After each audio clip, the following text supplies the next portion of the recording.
Alhamdulillah tadi telah mendengarkan lagu tentang sifat-sifat Allah ya. Sekarang Pak Febri akan menjelaskan satu persatu ya tentang sifat-sifat wajib bagi Allah tersebut. Sifat yang pertama yang Allah miliki yaitu sifat wujud, yang artinya ada. Sifat wujud Allah yang pertama ini dalam arti Allah itu zat yang pasti ada. Allah berdiri sendiri, Allah tidak diciptakan oleh siapapun, dan Allah adalah Tuhan dan tidak ada Tuhan selain Allah Ta'ala ya. Sifat Allah yang kedua adalah qidam. Qidam di sini memiliki pengertian terdahulu atau awal. Allah adalah sang pencipta yang menciptakan alam semesta beserta isinya. Sebagaimana pencipta, Allah ada lebih dahulu dari segala sesuatu yang diciptakannya. Oleh karena itu, tidak ada pendahulu ataupun yang mengawali selain Allah Subhanahu wa Ta'ala. Selanjutnya, sifat Allah yang ketiga adalah baqa, yang mempunyai arti kekal ya teman-teman. Sifat wajib Allah baqa atau kekal ini, Allah itu tidak akan punah, binasa ataupun mati. Ya, tidak ada akhir bagi Allah Subhanahu wa Ta'ala. Karena Allah yang menciptakan semuanya. Sifat Allah yang keempat yaitu mukhalafatul lil hawa disi, berbeda dengan makhluk ciptaannya.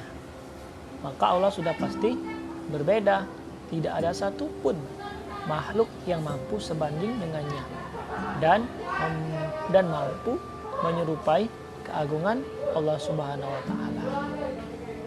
Sifat Allah yang kelima yaitu qiyamuhu binafsihi, atau dalam artian berdiri sendiri. Jadi Allah itu berdiri sendiri, tidak bergantung oleh siapapun dan tidak membutuhkan bantuan dari siapapun. Sifat Allah yang keenam adalah wahdaniyah, tunggal atau esa. Jadi Allah itu maha tunggal.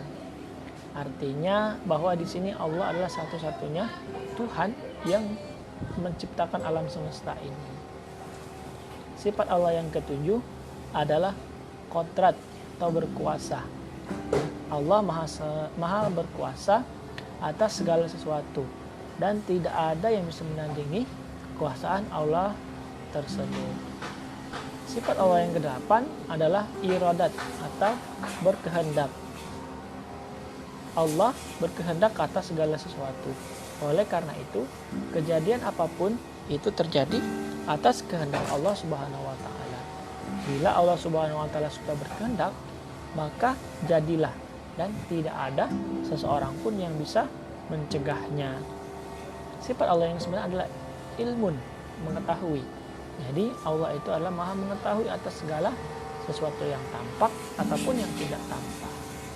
Yang ke-10, hayat atau hidup.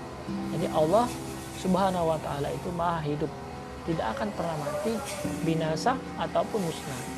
Seperti yang sifat yang sebelumnya, Allah itu maha kekal. Yang ke-11, sama ya, atau mendengar. Jadi Allah itu maha mendengar apa yang diucapkan oleh hambanya, baik yang diucapkan maupun yang disembunyikan. Yang ke-12 yaitu basor, melihat. Jadi Allah maha melihat segala sesuatu. Semua yang ada di dunia ini tidak luput dari penglihatan Allah Subhanahu wa Ta'ala. Sifat Allah yang ke-13 yaitu qalam, atau dalam artian berfirman. Allah berfirman melalui kitab-kitab yang diturunkan melalui perantara para nabi ya.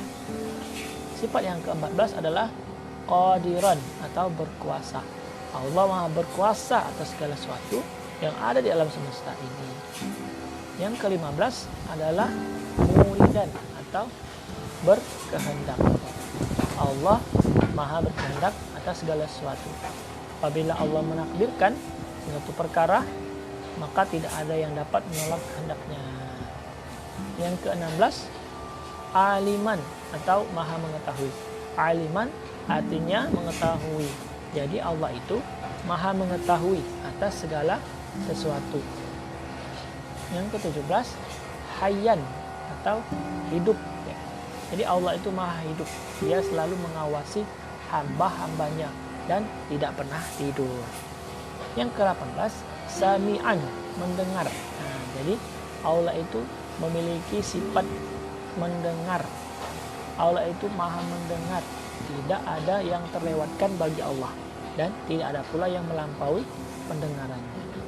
Yang ke-19, basiran atau melihat. Basiran bagi Allah adalah Allah dapat melihat dan mengawasi hamba-hambanya. Oleh karena itu, segala sesuatu semestinya yang kita berbuat harusnya bernilai kebaikan.